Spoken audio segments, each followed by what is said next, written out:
Γεια σας και καλώς ήρθατε σε ένα ακόμα βίντεο Home Barista 101.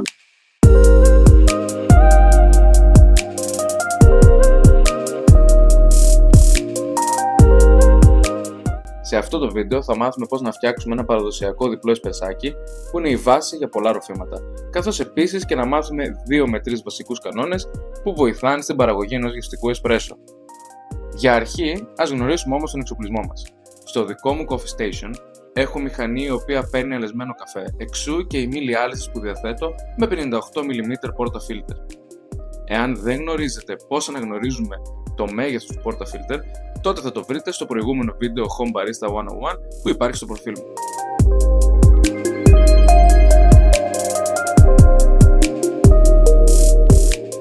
Για να φτιάξουμε λοιπόν το πολυπόθετο διπλό εσπρεσάκι, θα χρειαστούμε πρώτον ζυγαριά ακριβίας με χρονόμετρο και μέτρηση βάρους στο 10ο του γραμμαρίου.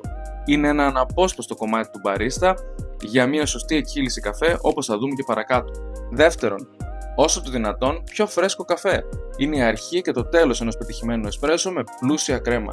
Και τρίτον, νερό. Είναι ο θεμέλιος λίθος που τονίζει όλες τις γευστικές νότες του καφέ που έχετε επιλέξει. Έχοντας λοιπόν αυτά στο μυαλό μας, πάμε να δούμε τους 3 βασικούς κανόνες για έναν σωστό εσπρέσο, οι οποίοι είναι 90 με 95 βαθμούς Κελσίου νερό, 8 με 10 μπαρ πίεση και μέσα σε 20 με 30 δευτερόλεπτα να πάρουμε τον αλεσμένο μας καφέ το διπλάσιο σε ml εσπρέσο. Να πετύχουμε με λίγα λόγια την αναλογία 1/2. Επειδή όμως όλα αυτά ακούγονται λίγο πολύπλοκα, ας φτιάξουμε έναν μαζί.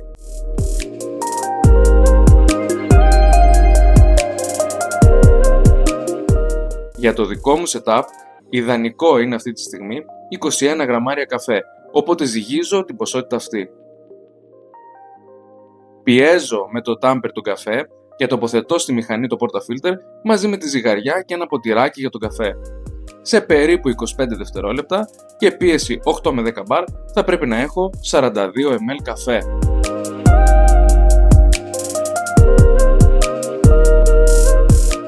Εάν σε αυτό το σημείο η αναλογία 1/2 δεν είναι εφικτή, τότε κάνουμε τα εξής. Σε περίπτωση που έχουμε μήλο και μας βγει λιγότερους καφές, δηλαδή στην περίπτωσή μου λιγότερο από 42 ml, τότε κάνουμε λίγο πιο χοντρή την άλυση. Αν μας βγει περισσότερο, τότε κάνουμε λίγο πιο λεπτή την άλυση.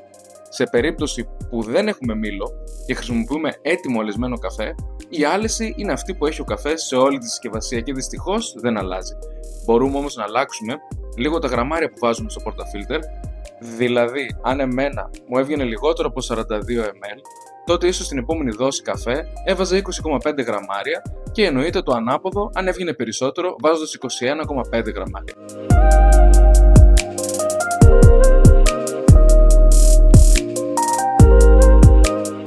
Τέλος, θα ήθελα να πω πως χρήσιμο είναι να δοκιμάζουμε κάθε εκχύληση που κάνουμε, γιατί μόνο έτσι θα βρούμε την εκχύληση που μας αρέσει.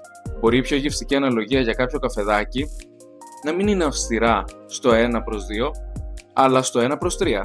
Όλα όμως αυτά είναι αποτέλεσμα αφιέρωσης χρόνου και πειραματισμού με διάφορους καφέδες και εκχυλήσεις. Γι' αυτό μην φοβάστε να δοκιμάσετε τεχνικές και γενικά να πειραματίζεστε. Μόνο κερδισμένοι θα βγείτε. Και ένα bonus tip, η πίεση του καφέ με το τάμπερ δεν έχει όριο σε κιλά πίεσης. Όσο δεν πατάει κάποιος στραβά, δεν έχει κάτι να φοβάται.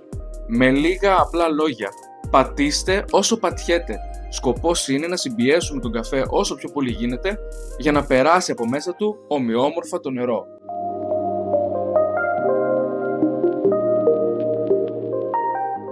Ξέχασα κάτι? Έχετε διαφορετική άποψη? Έχετε οποιαδήποτε απορία? Γράψτε μου στα σχόλια. Trooper out.